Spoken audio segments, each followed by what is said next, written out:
Trump loudly heckled at Libertarian National Convention. "Maybe you don't want to win," Trump said to a loud chorus of boos from the crowd.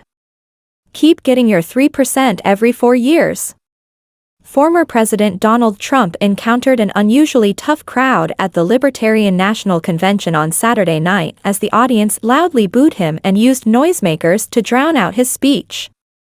The first current or former president to speak at the third party's convention, Trump made several major promises to libertarians in the crowded, rowdy room, including assuring the audience that he would appoint a libertarian to his cabinet if elected in November. But the presumptive Republican nominee also taunted the third party that has typically garnered around 1 to 3% of the vote in presidential races, saying they should nominate him if they want to win.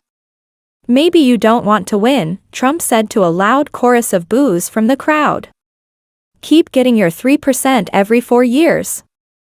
The raucous event for the former president marked a sharp departure from the typical celebratory atmosphere at such Trump campaign gatherings, normally full of thousands of supporters who travel from other states to see the former president while laughing and clapping to their favorite, often biting punchlines. Trump is said to derive energy from these trademark rallies and reacts to any disruption by threatening to have that person or people removed. He is unaccustomed to dealing with a divided audience, such as the one on Saturday night, some of which didn't seem to want him there. "I don't think it is a good idea for the party to invite candidates who can take our voters," Illinois Libertarian voter Gavin Hansen said. "I don't think he got any voters from that."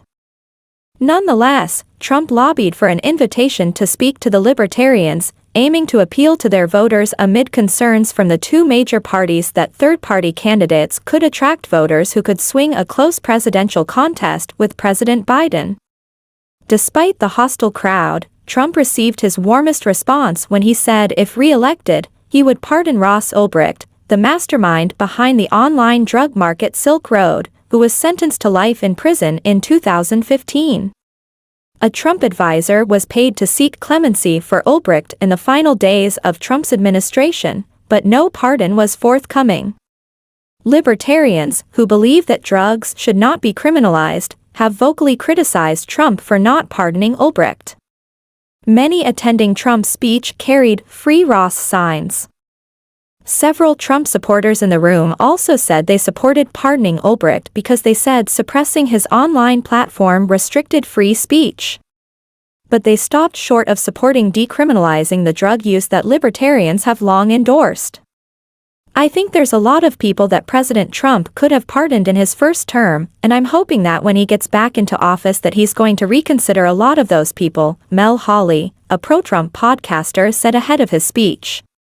"As far as legalizing drugs, I've gone back and forth on that because I've seen what's happening in places like Colorado and Oregon and those states backtracking on those decisions because of how out of control it has gotten."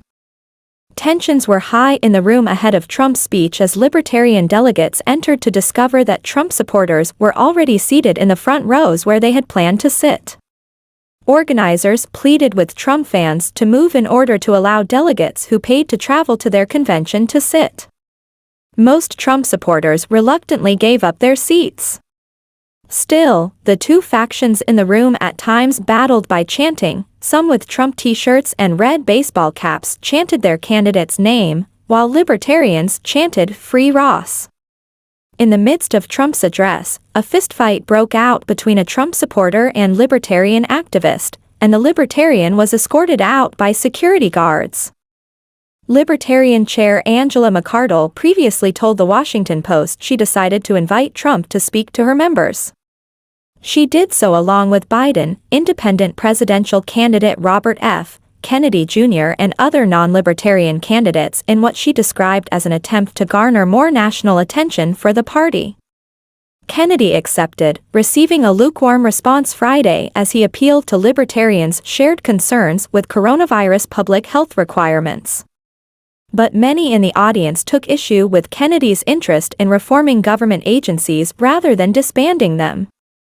Before he spoke, McArdle requested the Libertarian delegates behave themselves at the Trump event.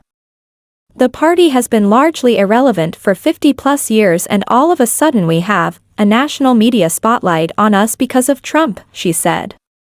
McArdle, who is part of a right-wing faction of the party called the Mises Caucus, has faced criticism from left-leaning libertarians for inviting Trump and recently commenting that he is better than Biden. McArdle was re-elected as the party's chair with 53% of the vote shortly before Trump's speech. In the week after his invitation was announced, libertarians, including some within the party's leadership, sought to disinvite Trump, but McArdle refused. The anti-Trump faction protested even before Saturday night. On Friday, former Connecticut Libertarian Chair Daniel Reel put forward a motion to give the time allotted to Trump back to Libertarian candidates. Again, McArdle said the Trump speech would continue as planned, leading to an argument and physical confrontation. "I appeal the ruling of this rogue Republican chair," Reel said, threatening to join an ongoing lawsuit against the party filed by National Committee member Beth Vest.